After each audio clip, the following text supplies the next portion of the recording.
चालू आहे।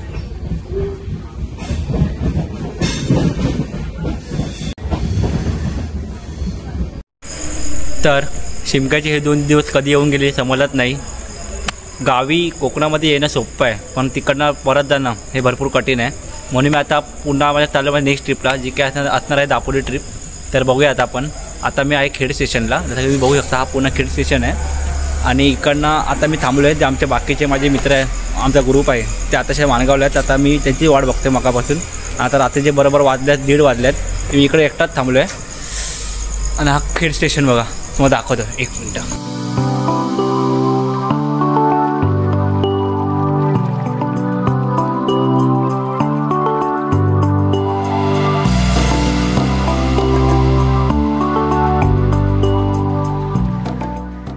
आणि जर इथे तर बघायला आलो ना, आता खेड स्टेशनच्या बाहेर त्या लोकांनी पूरा मॅप केला रेडी, म्हणजे कुठे आपण कुठे बघण्याचे स्पॉट आहेत आणि किती किलोमीटर सर्व।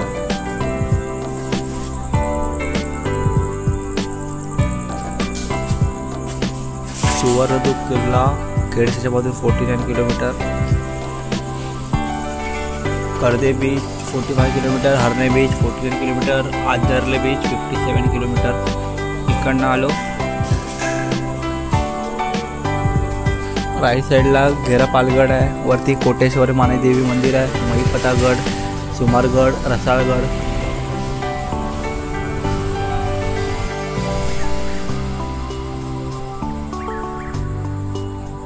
आले फायनली आले।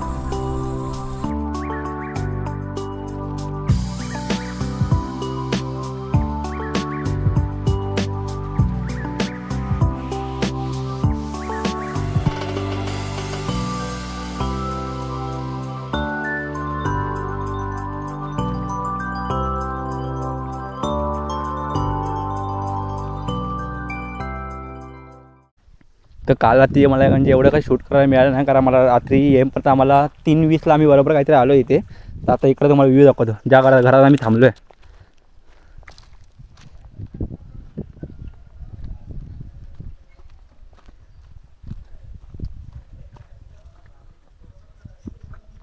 हा बघा चड्डा सुकत घालतोय काय चड्डा घालतोय। नमस्कार, शुभ सकाळ मित्रांनो, मी जयेश पुजारी पुन्हा एकदा तुमचं सर्वांचं स्वागत आहे आपल्या मराठी यूट्यूब चॅनलमध्ये, ज्याचं नाव आहे ट्रॅव्हल विथ जयेश। तर आज आपण आहे आपल्या दापोलीच्या ट्रिपवरती। ही पूर्ण ते आपली म्हणजे 3 दिवसाची ट्रिप असणार आहे आणि या ट्रिपचा आज डे 1 आहे। आणि आपण या आजच्या डे 1च्या ह्याच्यामध्ये आपण भरपूर सारे स्पॉट्स बघणार आहे, म्हणजे इकडचे भरपूर सारे मंदिरसुद्धा आहेत, जसं की चंडिका देवी, परशुराम भूमी आणि एक लाडघर बीचसुद्धा करणार आहे। म्हणजे एक म्हणजे लेफ्ट साईडचा पट्टा मी क्लिअर करणार आहे आणि बाकी डे 2चे जेवढे स्पॉट आहेत आपण उद्या बघणार आहोत। तर चला जाऊया गाईज। आम्ही काय आहे बोल चालू बोल। हाय गाईज, आम्ही चाललोय बीचवर आणि देवदर्शन करायला। मंगल भवन चॅनलला सबस्क्राइब करा, शेअर करा। आणि आता आम्ही निघालोय दापोलीमधील पहिले सुप्रसिद्ध असं चंडिका देवीचं मंदिर बघायला, जे की आमच्या घरापासून बरोबर 36 किलोमीटर आहे। तर बघूया आपण या मंदिराचे वैशिष्ट्य आणि मंदिराचं पूर्ण फिरून मी तुम्हाला माझ्या सिनेमॅटिकमध्ये व्हिडिओमध्ये दाखवतो।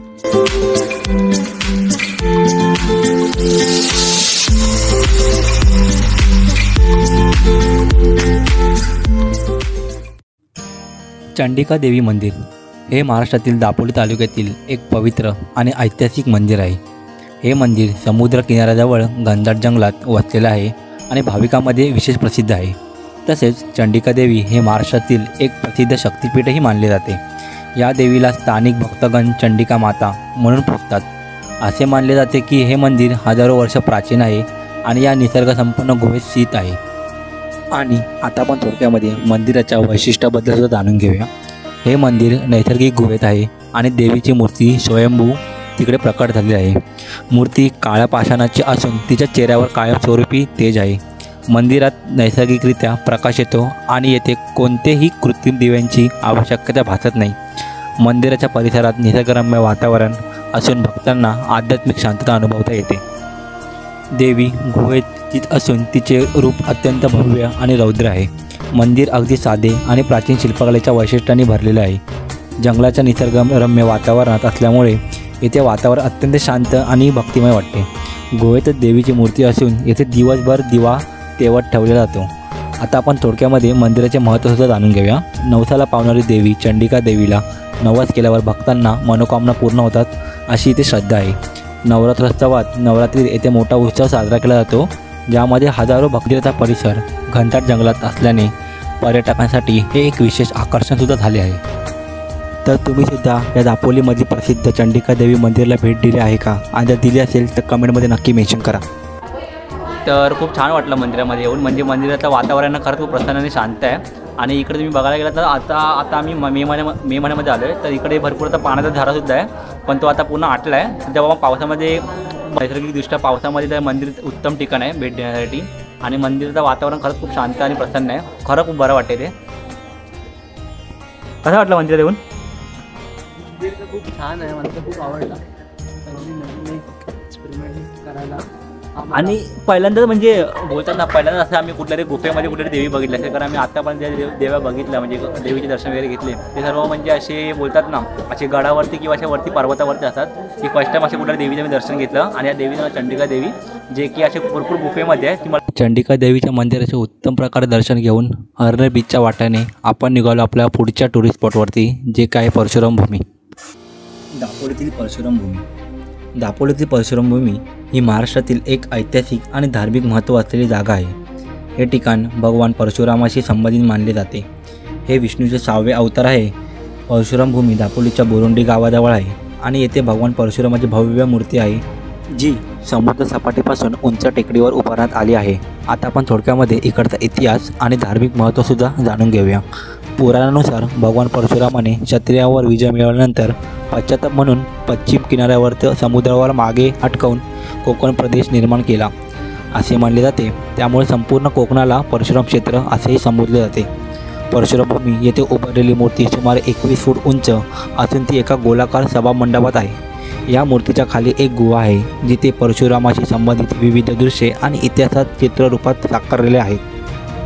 तर दापोलीमधील बोरुंडी गावातील परशुराम भूमीला तुम्ही नक्की भेट द्या. आणि परशुराम भूमी पाहिल्यानंतर आपण आता जाणार आहोत पुढील आपल्या नेक्स्ट स्पॉटवरती, जे काय आहे अंजर्ले गावातील शिवप्रसिद्ध असे कड्यावरचा गणपती. ही फक्त 36 किलोमीटर आहे. साक्षात गणपतीचं पाऊल असणारं कोकणातील हे मंदिर तुम्ही बघितलं आहे का?